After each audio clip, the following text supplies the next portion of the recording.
Campus Mutanga niho twaje intumbero ni yindi nyene kwamamaza no kwagura ubwami bw'Imana.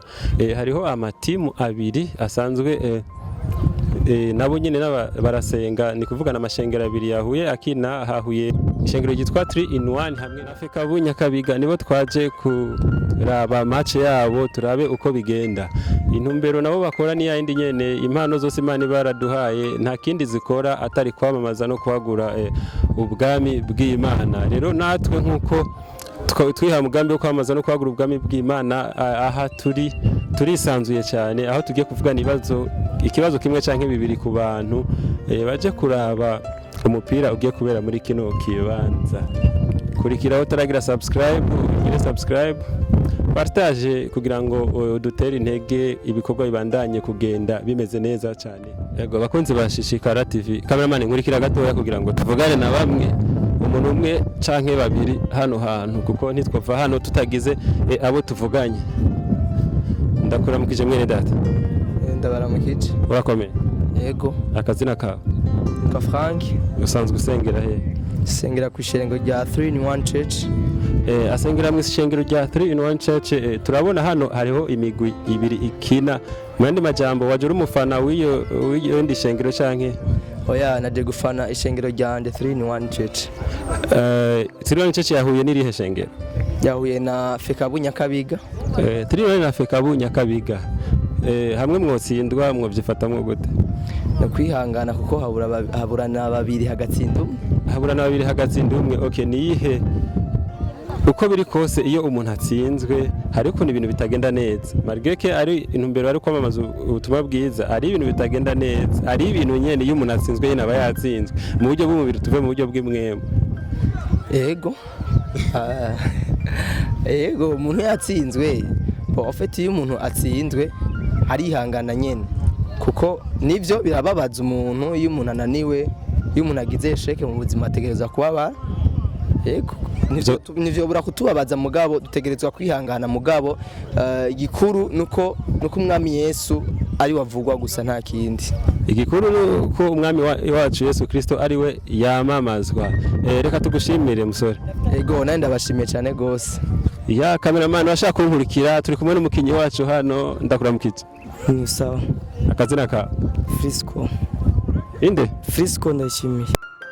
Ndashimiye nk'umukinyi waserukiye iyihe timu muri zitemu? 3 in 1. Ni umukinyi wo muri 3 in 1. Vyogenda gute mu gihe mwatsindwa? Twovyakira kuko ibihe byiza n'ibihe bibi bibaho ku mukristo. Ibihe byiza n'ibihe bibi bibaho ku mukristo birashobora gusoma Bible. Yego.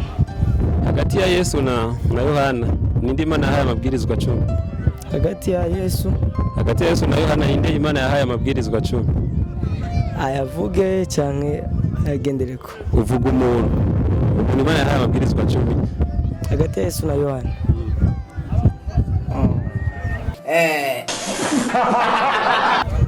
Nano. Ya bakunze ba Shishikara TV nkuko mubibona igikorwa n'icakindi yende cyo kwamaza no kwagura ubwami bw'Imana. Reka tugushimire. Murakoze nawe. Karamana follow me. Bakunze ba Shishikara TV nkuko mubibona turi kumwe na bene data turakuramukije. Isa. Akazina. Ndize Charles. Ndize Charles urasenga? Usengera mu shengero? Muri Jehova. Asengera muri Jehova ni kuvuga sumwe muri 3 in 1 cyangwa muri Fekabunya Kabiga yaje gukinira hano uyu nundi munyeshengero muri Jehova. Usanzwe waje gufana? Naje gusa kubafasha abagenzi banje. Yaje gufasha abagenzi biwe mu gufasha muri izi team zibigiye gukinira hano uza gufana iyihe team? Team sinokubwira kubera nazonzi ko sinokubesha. Ntazonzi niyombesha. Birashobora gusoma Bible ho? Hagati ya Yesu na Yohana ninde Imana yahaye amabwirizwa 10? Hey y'all, come look at this. Yohana. Bakunze Shishikara TV gumana natwe tugushimira cyane.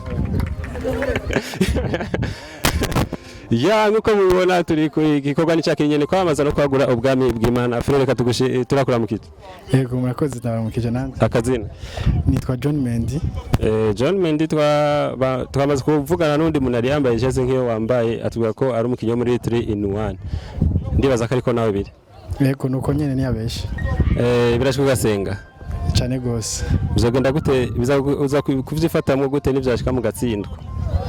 Mu bisanzwe mu rukino rwa football hariho amaresultat atatu umuntu ashobora kuba yatanda guhura nayo, hari gutsinda, kunganya no gutsindwa.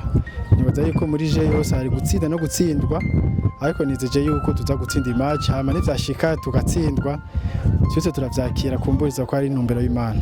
Byose baravyakira kumbure iza kuba ari intumbero y'Imana. Urasoma Bible? Cyane gose. Hagati ya Yesu na Yohana Ninde Imana yahaye amabwirizwa 10? Subiramo neza kibazo. Hagati ya Yesu na Yohana Ninde Imana yahaye amabwirizwa 10? Imana niwe yahaye Yohana amabwirizwa 10. Imana yahaye Yohana amabwirizwa 10? Yego. Turiko turagenda tuvugana na bene data baje gukina numbero ari ya indi nyene kwamaza no kwagura ubwami bw'Imana. Mwenda data ndakura mu kiti. Sawa. Akazina ka Nitwa Arno. Arno waje gushigikira izihe timu muri zirenga? Ndi mu arbitre. Arno numu arbitre. Arno urasenga? Ego ndasenga. Usenga mu ishengero? Jewe sano jewe sinumukizwa ni Katolika. Numukizwa no mu Katolika vyagenze bigenda gute wisange waje kugira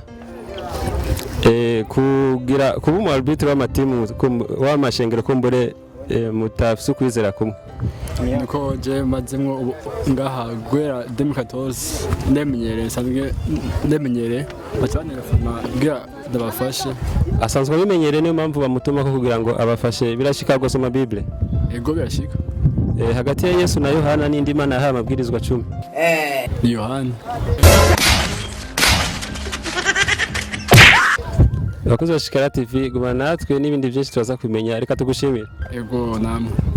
Ya nkuko mubibona igikorwa n'icakindi nyene kwagura no kwamamaza ubwami bw'Imana.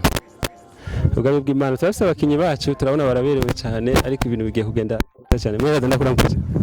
Je parle pas le Kirundi moi. Et ne parle pas le Kirundi. Nanje mu Gifaransa umenga ndashobora kugerageza. Bonjour. Bonjour. Ça va? Ça va bien? On m'appelle Félix. Il s'appelle Félix. Félix, tu es chrétien? Bien sûr que oui.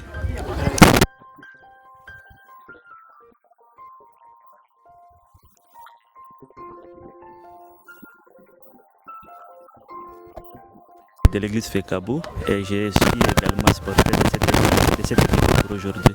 Ah, il est ancien joueur de l'église Fekabou. Tu lis la Bible?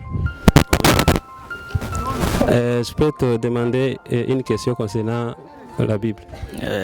Pas du tout, il faut me poser ça. Je vais répondre. Entre Jean et Jésus, quelle personne que Dieu a donné les 10 commandements? Entre Jean et Jésus, je pense qu'avec les deux personnes dont vous venez de me citer, c'est Moïse qu'on a donné les 10 commandements. Oh, wow. Pas les deux personnes dont vous venez de citer. Oui, laisse-moi dire merci. Oui, merci aussi. Bakozi ba Shishikara TV nkuko mubibona akazi karakomeye cyane. Ninde twese ashimwe. Amen amen. Akazina ka Nitwa Kitonga. Yitwa Kitonga. Usengera he? Muri 3 in 1 Ministries. Kitonga asengera muri 3 in 1 Ministries. Kitonga birashika ugasenga? Ego. Birashika ugasoma Bible? Ego cyane. Hagati ya Yohana na Yesu Ninde Imana yahaye amabwirizwa 10? Hagati yande? Yohana na Yesu Ninde Imana yahaye amabwirizwa 10? Amabwirizwa Imana yahaye Mose. Oh, wow. Nkuko mubibona reka tugarukirize ikiganiro cyacu hano. Utaragira subscribe nagire subscribe, partage canke ibindi byose bijya byose muzi kugira ngo